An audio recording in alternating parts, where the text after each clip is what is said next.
వాళ్ళంతా బాల్యమిత్రులు. కలిసి ఆడుకున్నారు, కలిసి చదువుకున్నారు, ఒకరికొకరు తోడుగా ఉన్నారు. కానీ ఆ స్నేహితుల్లో ముగ్గురు పలు కారణాలతో మరణించారు. దీంతో ఆ కుటుంబాలు ఆర్థికంగా ఇబ్బంది పడుతున్నారని తెలిసి అపన్న హస్తం అందించారు.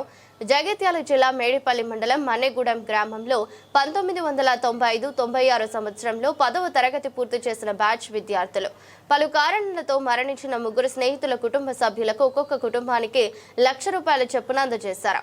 ఇకపై ఆ కుటుంబాలకు ఏ అవసరం ఉన్నా వారి వెంట ఉంటామని తోటి స్నేహితులు వెల్లడించారు. 1992 నుంచి 96 వరకు 5 సంవత్సరాలు మాతో 6వ తరగతి నుంచి 10వ తరగతి చదువుకున్న మిత్రులు, మాతో ఆడిపాడి చదువుకొని చేసిన మిత్రులు ఈరోజు లేకపోవడం చాలా బాధాకరమైన విషయం.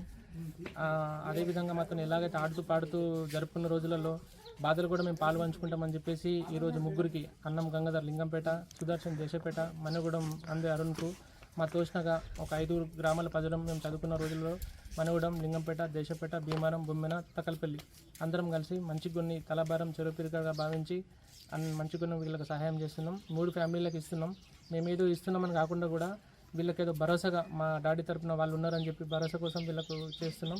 భవిష్యత్తులో కూడా ఇంకా వీళ్ళకైనా చదువు పరంగా ఆరోగ్యపరంగా పెళ్ళి అప్పుడైనా కానీ కూడా ఇంకా చేయడానికి ముందుంటారని మేము ఆశిస్తున్నాం. మన్నెగూడెంలో 95-96 చదివినటువంటి 10th క్లాస్ చదివినటువంటి బ్యాచ్ ఇవాళ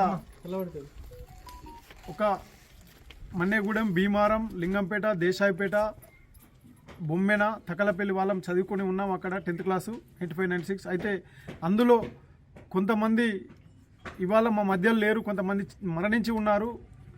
మరణించిన వాళ్ళలో కొద్ది ఆర్థిక ఇబ్బందులు ఉన్న వాళ్ళ ఇంటికి వచ్చి మేము క్లాస్మేట్లు అందరం మంచి కొన్ని జమ చేసి మంచికో 1,00,000 ఏది లింగంపేట అన్నం రాజేందర్, అన్నం గంగాధర్, ఇక్కడ సుదర్శన్, దేశాయిపేట, మన్నెగూడెం అరుణ్ గారికి మేము మంచికో 1,00,000 ఇవాళ ఆర్థికంగా సహాయం చేస్తూ ఉన్నాం. మేము ఏంటంటే వాళ్ళతోటి ఆడుకొని పాడుకొని ఉన్నాం, వాళ్ళతోటి సుఖ సంతోషాలని గడిపి ఉన్నాం. ఇవాళ వాళ్ళు వాళ్ళ కుటుంబానికి దూరమయ్యారు కాబట్టి వాళ్ళ కుటుంబాలకు ఒక మనోధైర్యాన్ని కల్పించాలనే ఒక ఉద్దేశంతో ఈ ముగ్గురికి మేము సహాయం చేస్తూ ఉన్నాం. దీన్ని ఇన్స్పిరేషన్గా తీసుకొని ఇంకా సమాజంలో ఒక మంచి భావనతోటి వాళ్ళు ఏదైతే వాళ్ళ మిత్రులు ఉన్నారో ఆ మిత్రులందరికీ కూడా ఆర్థికంగా ఉన్న వాళ్ళు సహాయం చేయాలని చెప్పి మమ్మల్ని యూస్ అయినా వాళ్ళు ముందటికి వస్తారని చెప్పి ఒక భావనతోటి మేము వీళ్ళకి మనోధైర్యాన్ని కల్పించేందుకు ఈరోజు ఇక్కడికి వచ్చి ఉన్నాం.